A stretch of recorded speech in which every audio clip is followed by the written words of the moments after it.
ശ്രീരാമനും സീതയും വിവാഹിതരാകുമ്പോൾ തലേ ദിവസം അവരെന്ത് ആഹാരമാണ് കഴിച്ചത്? വെറുതെ ഒരു ചിന്തയാണ് ധന്യമീ ജീവിതത്തിൽ പറയാറുള്ളൂ. ഇത് പണ്ഡിതോചിതമായ കാര്യമൊന്നുമല്ല പറയുന്നത്. ഒരു കഥ എഴുത്തുകാരന്റെ ഓരോരോ ഭാവനയായിട്ട് കണക്കാക്കിയാൽ മതി.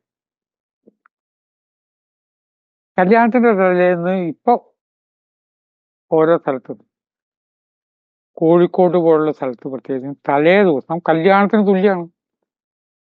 സകലരും കൂടി തലേ ദിവസം വരും. തലേ ദിവസം വന്നിട്ട് നല്ല കട്ടിയായിട്ടുള്ള ആഹാരം കഴിക്കും. പിറ്റേ ദിവസം കല്യാണം വേറെയുണ്ട്. തലേ ദിവസം അടിപൊളി ആഹാരം ആണ് കല്യാണ തലേന്ന്. ഇപ്പൊ ചിലയിടത്തില് ഒരു പ്രശ്നമുണ്ട്. കല്യാണം ഗുരുവായൂർ വെച്ച് നടത്തിയിട്ട് നാളെ ആയിരിക്കും സൽക്കാരം. അപ്പൊ തലേ ദിവസം ഒരു ചടങ്ങ്, പിന്നെ കല്യാണത്തിന് ഗുരുവായൂർ പോയിട്ട് അവിടെ സദ്യ, പിറ്റേ ദിവസം സൽക്കാരമാകുമ്പോൾ മൂന്നാവില്ലേ? ചില ഇൻവിറ്റേഷനിൽ ആളുകൾ എഴുതിയിറങ്ങി തലേ ദിവസം ഒരു ചടങ്ങുമില്ല. അല്ല, ആ തലേ ദിവസം ആളുകൾ വന്നാൽ ബുദ്ധിമുട്ടാവും. എന്നിരുന്നാലും തലേ ദിവസം ചിലവരൊക്കെ ചെല്ലും. ഇതൊക്കെ പറഞ്ഞാൽ അറിഞ്ഞില്ല, എനിക്ക് ഇന്നേ ഒഴുകുള്ളൂ, അതുകൊണ്ട് വന്നോളൂ. അവർക്ക് സൽക്കരിക്കേണ്ടി വരും കുറച്ച് ആളുകൾക്ക്. പക്ഷെ വധു ആണെങ്കിലും വരനാണെങ്കിലും തലേ ദിവസം വലിയ ഭക്ഷണം കഴിക്കുമ്പോൾ ശ്രീരാമനും സീതയും കല്യാണ തലേന്ന് എന്തു ഭക്ഷിച്ചു?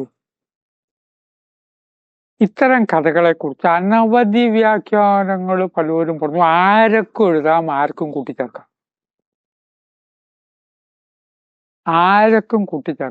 ഒരാളും അതിനെപ്പറ്റി ഒരു കുറ്റവും പറയില്ല. പക്ഷേ കൂട്ടിച്ചേർത്തവരെ മനസ്സിലാക്കണം, ആ കൂട്ടിച്ചേർത്ത ഒന്നും നിലനിൽക്കില്ല. നൊബിലിറ്റി എന്ന ഗുണമില്ലാത്തത് നിൽക്കുകയില്ല. നിങ്ങൾ എന്തൊക്കെ പറഞ്ഞിരുന്നാലും എത്ര പ്രശംസിച്ചാലും അതോടുകൂടി കഴിയും. അവരന്ന് ഉപവാസമായിരുന്നു എന്ന് പറഞ്ഞ കഥ ആര് പറഞ്ഞാലും നിൽക്കും. കാരണം ഉപവസിച്ചു. ആരുടെ കൂടെ? യൂണിവേഴ്സൽ ട്രൂത്തിന്റെ കൂടെ വസിക്കലാണ് ഉപവാസം. ഉപപ്രധാനമന്ത്രി എന്ന് പറഞ്ഞാൽ പ്രധാനമന്ത്രി വേണം. ഇതാണ് ഉപവാസം. ഒരു മംഗളകർമ്മത്തിന് മുമ്പേ ഉപവാസം ഉണ്ടാകണം. ആ ഉപവാസമാണ് നമുക്ക് ശക്തി തരുന്നത്. കേരളത്തിലെ നല്ലൊരു പ്രഭാഷകനായുള്ളൊരു സ്വാമി, എൻ്റെ സുഹൃത്താണ്.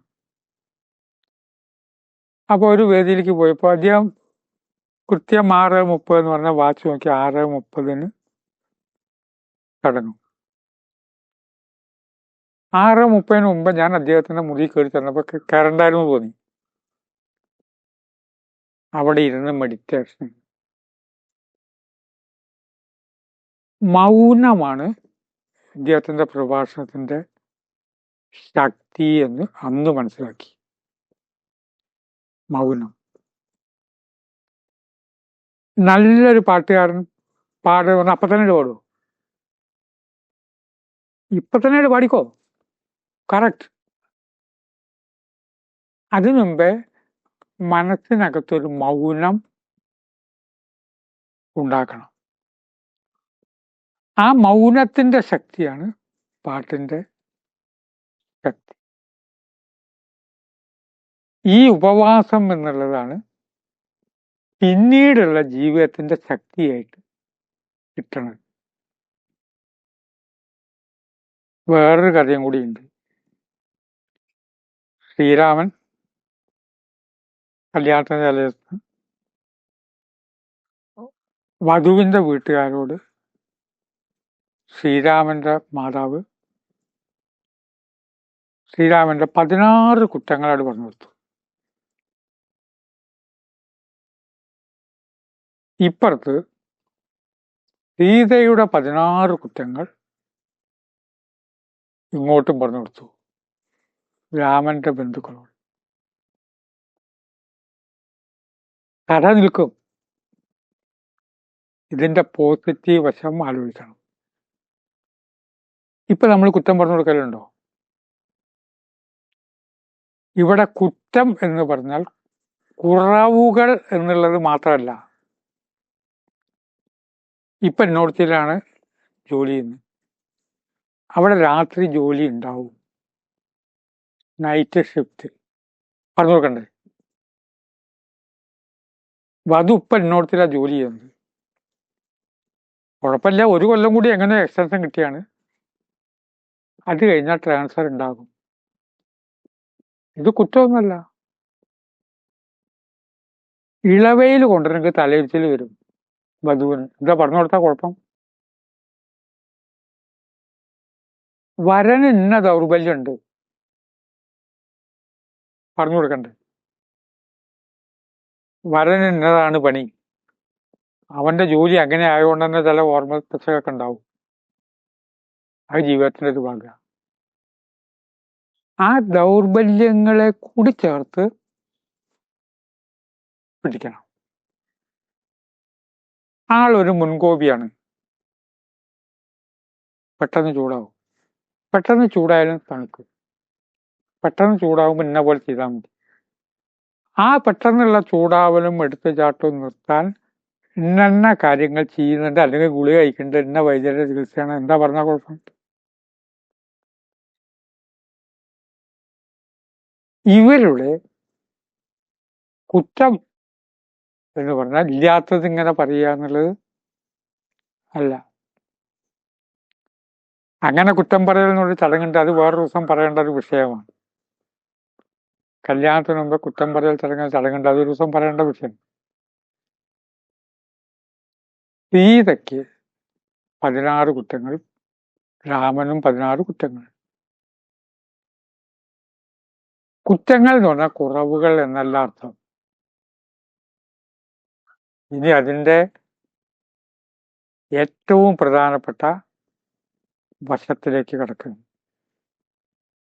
പരാശക്തിക്ക് മഹത്തായ 16 ഗുണങ്ങളുണ്ട്. സീത എന്ന് പറഞ്ഞാൽ നിസ്സാരക്കാരിയല്ല, പരാശക്തിയാണ്.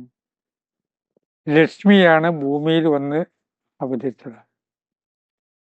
ആ ലക്ഷ്മിയുടെ 16 മുഖങ്ങളാണത്. അല്ലാതെ ലക്ഷ്മിയുടെ കുറ്റം പറയലല്ല. രാമൻ ആരാണ്? വിഷ്ണുവാണ്. വിഷ്ണുവിന്റെ അവതാരമാണ്.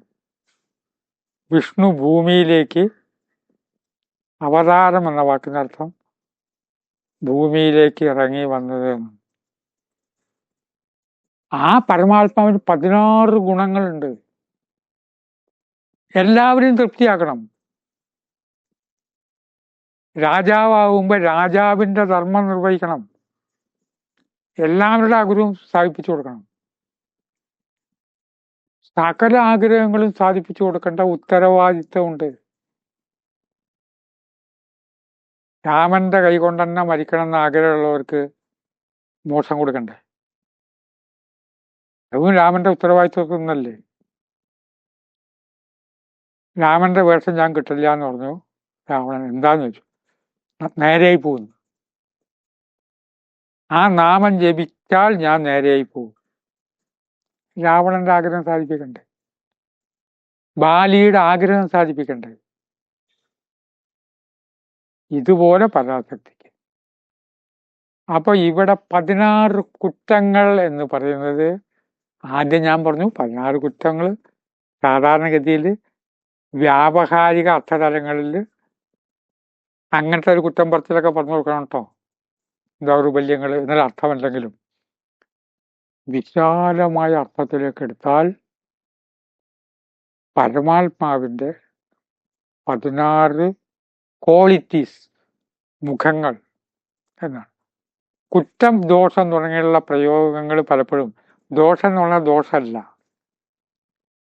ദോഷം മാത്രം അല്ല. അത് അതിൻ്റെ ഒരു പ്രത്യേകതയാണ്. ഇതാണ് ദോഷം. അതിൻ്റെയാണ് കുറ്റങ്ങൾ. ഇല്ലായ്മ മനസ്സിലാക്കലാണ് കുറവുകൾ, കുറ്റങ്ങളും കുറവുകളും.